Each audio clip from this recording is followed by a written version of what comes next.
Our series of More Perfect Union aims to show that what unites us as Americans is far greater than what divides us. So here's the situation this morning. More than 39 million Americans live in low-income areas with limited access to grocery stores. Think about that, according to the USDA, which tracks this kind of thing. So this morning we're introducing you to one farmer who is trying to change that situation. She's using her farm as a nonprofit farm to fight against racial inequalities in our food system.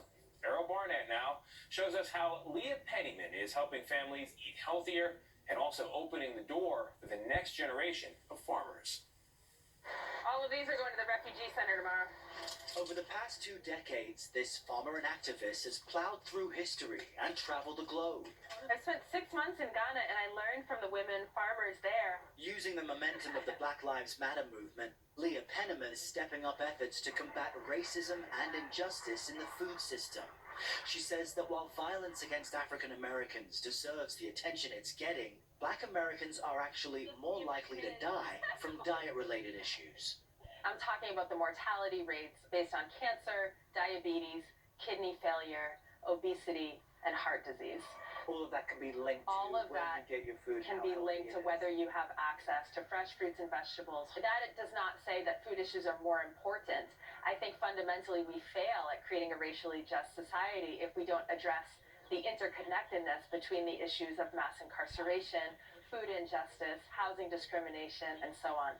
Soulfire provides fresh produce to Albany's underserved areas at little to no cost and serves as a means to end what she calls food apartheid. The USDA refers to spots all over the country as food deserts. You don't have access to fresh groceries. You use a different term, food apartheid. Why is that?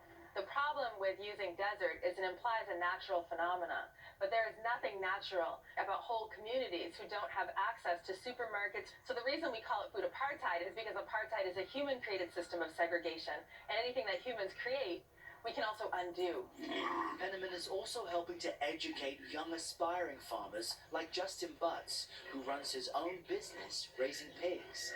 I feel like if you're eating meat, you should be able to take part in the food system in some way.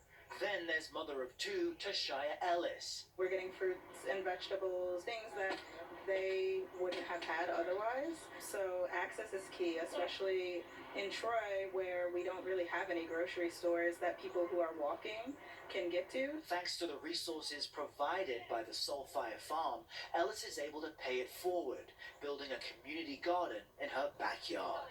What are you getting out of this? There was this beautiful moment where this 4-year-old child, little black girl, said, when I grow up, I want to be a farmer like you. And so it's moments like that, it's moments when you drop off that box of vegetables to people and they say, if it wasn't for this, all I would have is boiled pasta for my children all week.